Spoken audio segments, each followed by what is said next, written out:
In the last Pokemon video, I talked about possible changes to the characters that are in the game now. Pikachu, Jigglypuff, Lucario, and the Pokemon Trainer. For this video, I'm going to look at new character options and some alternate ideas for the main characters.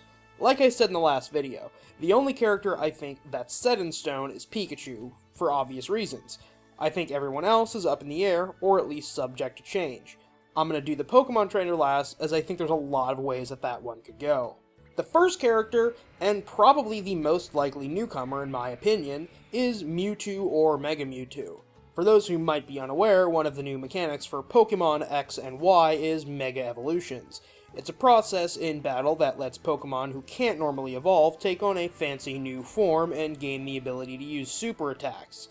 Mewtwo, the legendary Pokemon back from the first generation and former member of the Smash Bros. Cast, was the first Pokemon revealed who has this ability. The character was revealed earlier in development, much like Lucario and Zoroark were revealed for the 4th and 5th generations. Mega Mewtwo's been set up in the same kind of role as those two, as sort of a mascot for the unreleased 6th generation of Pokemon, and each version of Pokemon is getting its own specific Mega Evolution of Mewtwo. Mega Evolution itself is one of the main new gimmicks for X and Y, so I think it's likely we'll see some kind of acknowledgement for that. I think Mewtwo is a pretty likely candidate, at least compared to most of the other options for Pokemon. Mewtwo's already been in Smash Bros. Once before, and it wouldn't be a stretch for it to happen again.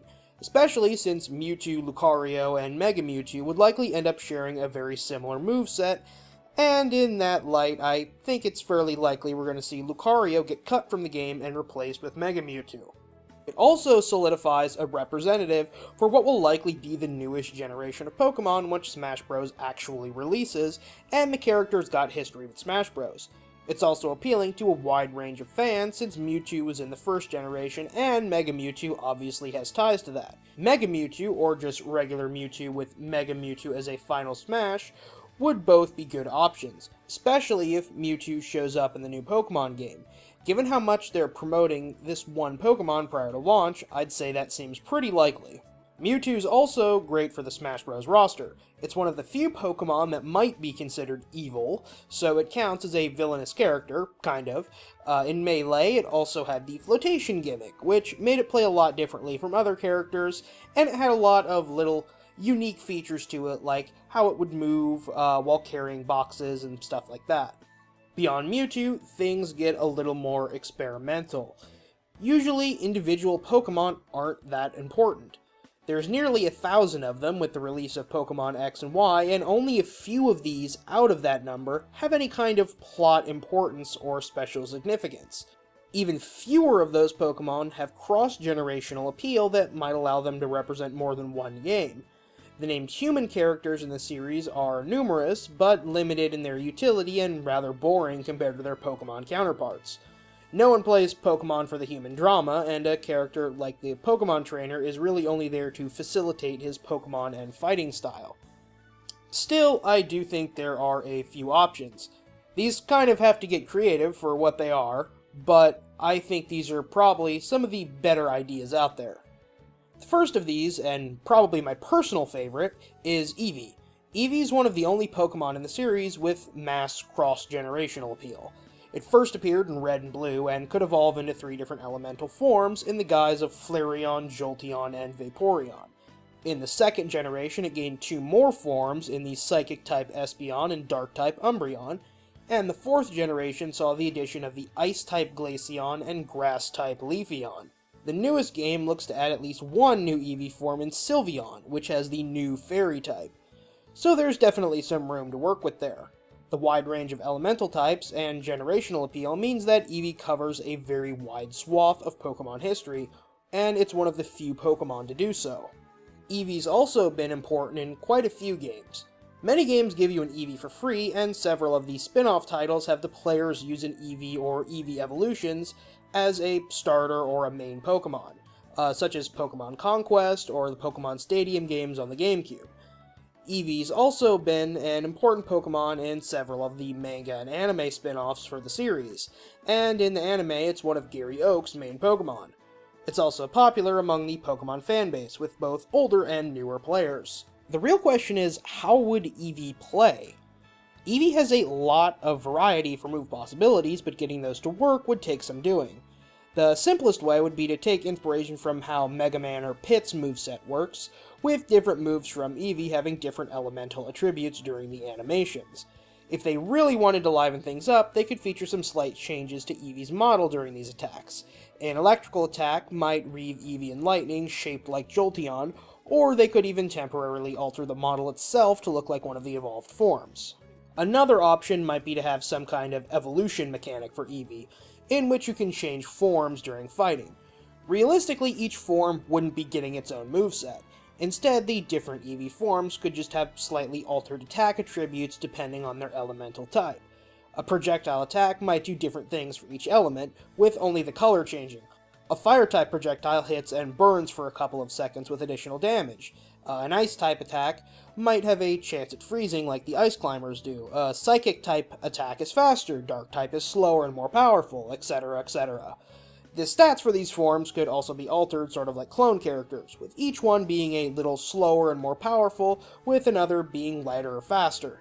Eevee forms could swap out on a KO, or just be selectable from the menu as alternate costumes.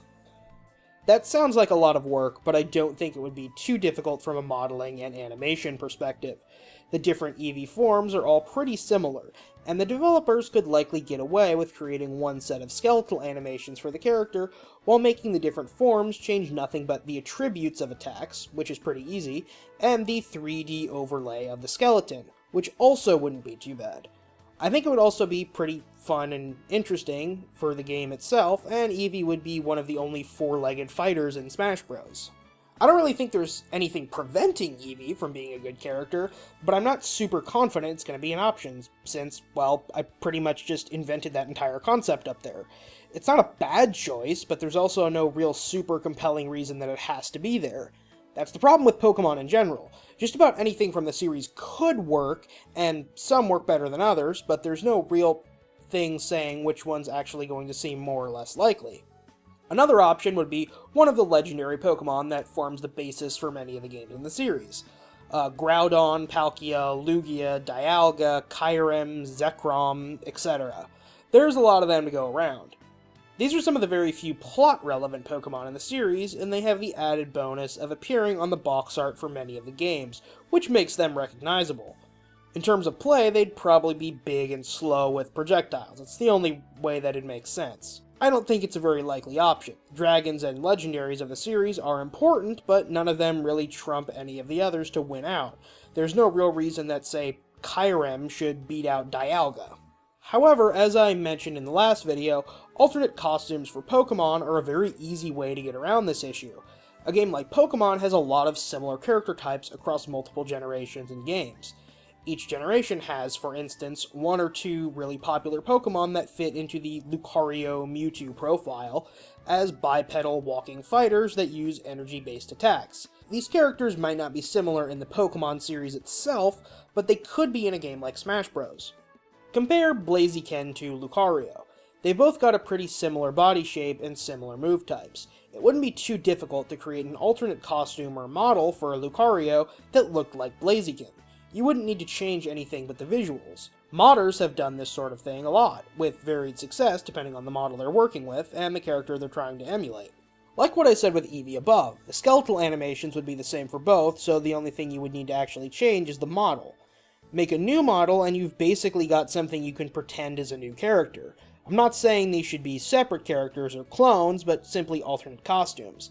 It's a pretty easy way to create a lot more visual diversity and character diversity for a game like this, and Pokemon would be one of the series to best make use of it due to how prevalent certain body types and power sets are across the series. From a production standpoint, these are relatively easy things to do. You're not altering the stats, the animations, the hitboxes, or anything else. If they really wanted to go above and beyond, they could alter the color of special moves.